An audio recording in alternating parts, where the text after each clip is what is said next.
Salut à tous et bienvenue sur Recherche Doc. Aujourd'hui, on va parler d'un sujet qui peut prêter à confusion. La différence entre une technique et un processus. Afin d'y voir plus clair, commençons par cerner les définitions précises de ces deux termes. Une technique se définit comme une méthode spécifique, employée pour réaliser une tâche ou atteindre un objectif donné. Elle implique un ensemble d'étapes et d'outils bien définis à suivre, de manière rigoureuse. Un processus, quant à lui, représente une séquence d'étapes plus large qui définit comment une tâche ou un objectif est accompli. Il englobe plusieurs techniques et peut s'étendre sur une période de temps plus ou moins longue. Pour mieux illustrer la différence entre ces deux notions, prenons l'exemple concret de la fabrication d'un gâteau. Fouetter les blancs en neige est une technique spécifique utilisée dans la fabrication d'un gâteau. Elle implique une démarche précise, avec des outils spécifiques comme un batteur électrique ou un batteur manuel. Ou carrément, d'un robot pâtissier s'il s'agit d'une grande quantité. La fabrication d'un gâteau en entier, en revanche, représente un processus qui comprend plusieurs étapes, comme la préparation des ingrédients. Le mélange de la pâte. La cuisson. Et le glaçage. Ce processus peut inclure différentes techniques, dont fouetter les blancs en neige,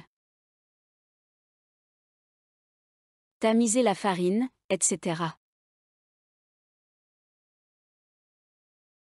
D'autres exemples pour illustrer, la dactylographie à 10 doigts est une technique permettant de taper plus rapidement sur un clavier d'ordinateur. Elle implique une disposition spécifique des doigts et une maîtrise des touches. Par contre, le développement d'un logiciel est un processus qui comprend plusieurs étapes.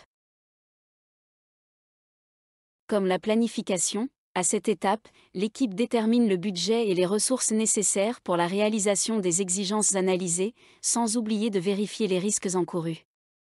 L'équipe fournit aussi les plans nécessaires pour dépasser ces risques. La conception, lors de cette étape, la transformation des spécifications du logiciel en un plan de conception, est lancée. Ce dernier est appelé spécification de conception. Les concepteurs prennent des décisions de conception logicielle concernant l'architecture de la solution logicielle. Le codage, cela implique la création de documents de conception, de directives de codage et de discussions sur les outils, les pratiques, les environnements d'exécution ou les cadres qui aident l'équipe à répondre aux spécifications et exigences logicielles et aux objectifs définis. Lors de cette étape, il faut avoir un plan fonctionnel permettant d'incorporer les commentaires des parties prenantes dans ces documents, après leur collecte. Les tests, à cette étape, une implémentation logicielle est conditionnée et testée pour garantir la qualité. Donc des tests sont effectués pour garantir que les solutions mises en œuvre répondent aux normes de qualité et de performance. Cela peut impliquer ou bien des tests unitaires, des tests d'intégration et de bout en bout, une vérification ou une validation, ainsi que le rapport ou l'identification des erreurs ou de défauts dans la solution logicielle. Et le déploiement. Cela signifie de déployer le logiciel dans l'environnement de production. Les utilisateurs pourront ainsi commencer à l'utiliser.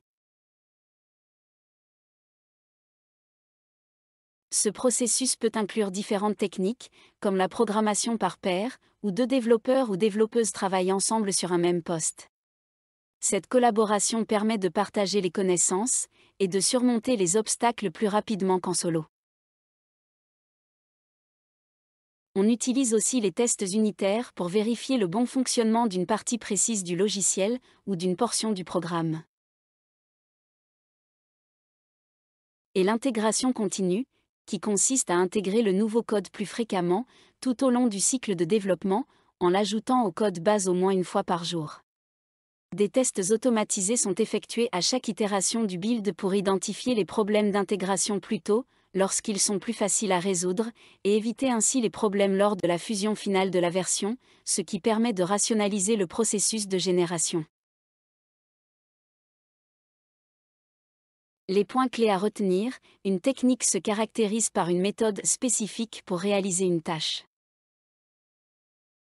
Par contre, un processus se distingue par une séquence d'étapes plus large, qui définit comment une tâche est accomplie.